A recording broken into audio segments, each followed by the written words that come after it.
Assalamu alaikum wa rahmatullahi wa barakatuh. The Grand Imam of Spain, a respected religious figure in the country, is known as a spiritual leader who has mastered many religious sciences, both in the Christian tradition and philosophy. For years, he led his congregation with dedication and wisdom. However, his spiritual journey brought him to an unexpected point, a life change that involved a search for greater truth. His decision to convert to Islam was not only a personal decision, but also a strong statement about a deeper spiritual search and the need for true peace of mind. The following is the story of the journey of the Grand Imam of Spain, who found Islam after experiencing a long and turbulent spiritual search. Life before Islam. The Grand Imam of Spain, then known as Juan Garcia, was born and raised in a devout Catholic family in a small town in Spain. From a young age, he was filled with curiosity about religion and philosophy. His desire to understand God and the nature of life led him to explore various religious sects. He studied Western philosophy, Christianity, and even the teachings of Eastern religions. At the age of 30, Juan Garcia became a Catholic priest. He became a respected spiritual leader and was sought after by his congregation for advice. However, even though he was known as a scholar and religious scholar, there was an emptiness that continued to haunt his heart. He felt that there was something missing in the teachings that he held fast to. There was an unspoken doubt in him. Juan Garcia, in his heart, why do I feel like something is missing, even though I have dedicated my life to God? What is lacking in my faith? There is something unanswered in many of the teachings that I have studied. Garcia began to feel that Christian teachings, although rich in history and tradition, did not fully provide satisfactory answers to his inner search. He began to question many things about God, life after death, and the true meaning of love. His search led him to explore other teachings, and Islam began to attract his attention. First encounter with Islam. One day, while attending an international conference on religion and philosophy in Madrid, Juan met a Muslim cleric from the Middle East who was giving a lecture.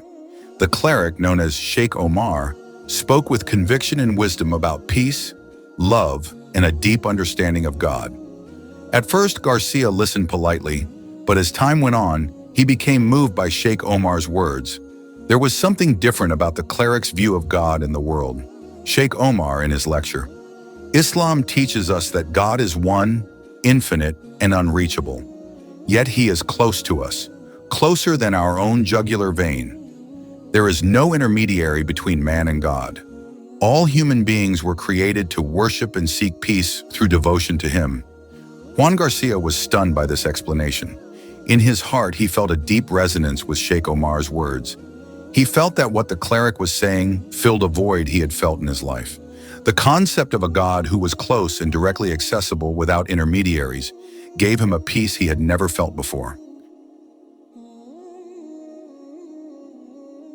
Deeper search. After that first meeting, Juan felt uneasy. He began reading books about Islam and delving deeper into the teachings of the Quran. He read about the life of the Prophet Muhammad, how he taught peace, justice, and truth based on direct revelation from God. He felt that the teachings of Islam offered answers to many of his unanswered questions. Juan Garcia, talking to himself, why have I never heard of these things before? Why do I feel like I found something missing in my life? Islam offers the peace I've been looking for. Islam teaches simplicity, sincerity, and direct devotion to God. However, the process of accepting Islam was not easy for Garcia. He was raised in a strong Catholic tradition, and the feeling of losing his identity and going against the values he had learned made him doubtful. He continued to struggle with these feelings, and the question of how he could accept such a big change in his life became increasingly preoccupied. The big decision. A few months after his first meeting with Sheikh Omar, Juan had the opportunity to visit a mosque in Madrid. The mosque was a meeting place for Muslims from all walks of life. There he met a Muslim scholar, Ahmad, who had lived in Spain for a long time and studied the teachings of Islam in depth. Ahmad, friendly. Juan, Islam is a religion that views life in a very simple way, that there is one God, that we must be good to others, and that this life is a test to gain his paradise. All the teachings of Islam are centered on devotion to God and service to humanity. Their conversation lasted a long time. Ahmad showed Juan several verses in the Quran that spoke of peace, justice, and compassion. Juan began to feel that Islam not only offered answers to his questions, but also a deeper peace than he had ever felt before. After several weeks of reflection, Juan felt that he could no longer ignore the calling of his heart. He was convinced that Islam was the truth he had been searching for. Juan Garcia, in his heart, I can no longer postpone this decision. I must follow my heart, and if this is the right path, then I am ready to follow him. Embracing Islam. One morning, Juan stood in front of the mirror. He looked at himself, feeling the weight of the decision he was about to make. However, his heart was filled with a peace that he had never felt before. He knew that this was the right decision. With strong determination, he decided to embrace Islam. Juan came to the mosque, met Ahmad and several congregants who had become his friends. In front of them, he said the two sentences of the Shahada with a steady voice, Ashhadu an la ilaha illallah wa ashhadu anna Muhammadur Rasulullah. Ahmad smiled and the other congregants greeted him with great happiness. Ahmad, welcome, my brother. You have found a blessed path. Islam is a religion of peace, and now you are part of a people full of love and solidarity. Deep life changes. After embracing Islam, the Grand Imam of Spain, now known as Yusuf Garcia, experienced a profound change in his life. He began to live a simpler and more grateful life. He felt closer to God, and the peace he had been searching for was finally found in Islam. Yusuf also began to share his knowledge and life experiences with others, teaching the peace, justice, and compassion that are the core teachings of Islam. Yusuf Garcia, now Imam Yusuf. Islam taught me to seek peace not only in worship, but also in every action I take in my daily life. I feel calmer, closer to God, and more loving to others. Imam Yusuf Garcia's story is an inspiration to many. As a spiritual leader who used to lead a Christian congregation, he now leads Muslims with wisdom. His journey to Islam was not just a change of religion, but a spiritual journey that led him to a deeper understanding of life, God, and the true purpose of this life. Conclusion. The story of Imam Yusuf Garcia is a journey that shows that the search for true truth knows no boundaries of religion or background. Sometimes the path to God can come through unexpected doors, and for Yusuf, Islam was the answer he had been searching for his whole life. Now with full faith and peace in his heart, he continues to spread the message of peace and love he found in Islam to the world.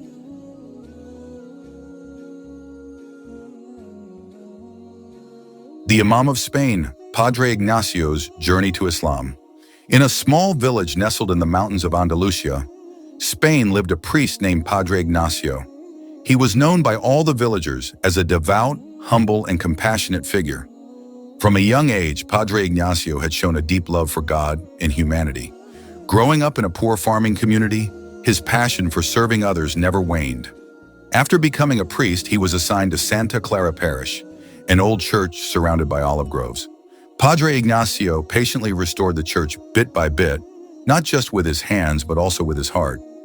Every Sunday, the once empty church began to fill with congregants. Their presence was not due to the beauty of the building, but the sincerity of the priest. Padre Ignacio was known for his unique habit. He always rose before dawn to pray at the altar. In the stillness of the morning, he knelt, seeking strength and guidance from God to help his people.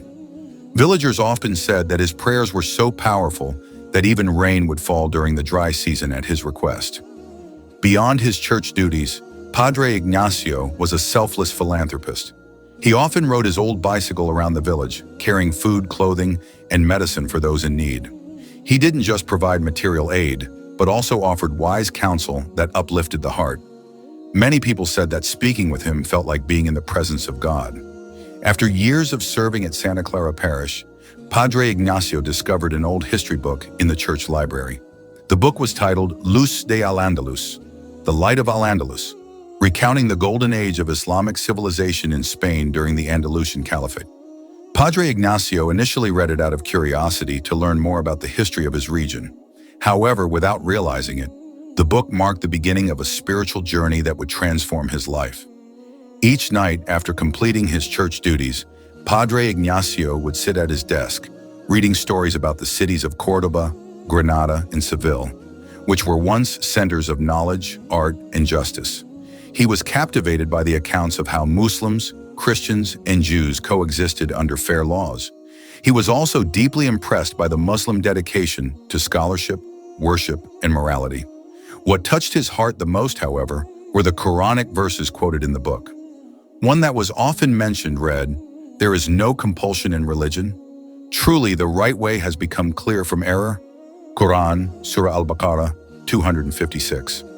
Padre Ignacio felt a serenity he had never experienced before. He began searching for more books about Islam.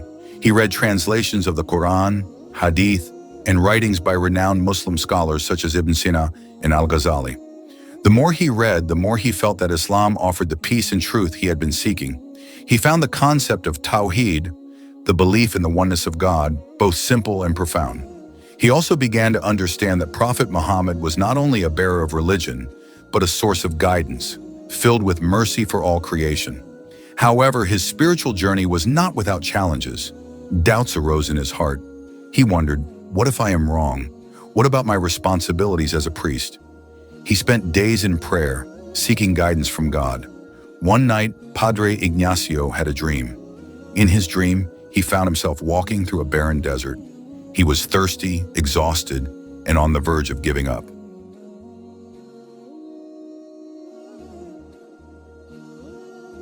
Suddenly, in the distance, he saw an oasis with clear water. As he approached the oasis, he heard a gentle voice saying, "This water is the truth. Drink and you will find peace." When he awoke, his heart was filled with conviction. He decided to meet a Muslim scholar living in a nearby town. For weeks, he learned from the scholar, asking all the questions that had been troubling him. Finally, on a calm morning, under the scholar's guidance, Padre Ignacio recited the Shahada. "I bear witness that there is no God but Allah, and I bear witness that Muhammad is the messenger of Allah." From that day forward, Padre Ignacio began a new life as a Muslim. He left his role as a priest but remained known for his wisdom and compassion. He adopted the name Abdullah, meaning servant of Allah. The story of Abdullah, formerly Padre Ignacio, spread throughout the village. Initially, many were confused and even angry. However, with his humility and kindness, he managed to explain his decision without imposing his beliefs on others. Gradually, many began to understand his choice, and some even became curious to learn more about Islam.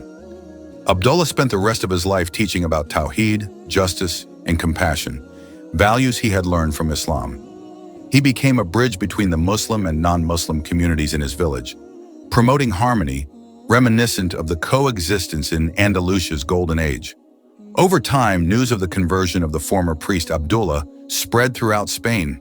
His courage to seek the truth and openly proclaim it inspired many people, both Muslims and non-Muslims, to delve deeper into Islam. Abdullah became a symbol of hope for unity and the revival of Islam in a land that was once the center of world civilization. Abdullah did not stop at merely professing his faith. He dedicated his life to rebuilding an understanding of Islam in Spain. With the historical knowledge and Islamic teachings he had learned, he began teaching Islam in a compassionate, peaceful, and intellectual manner.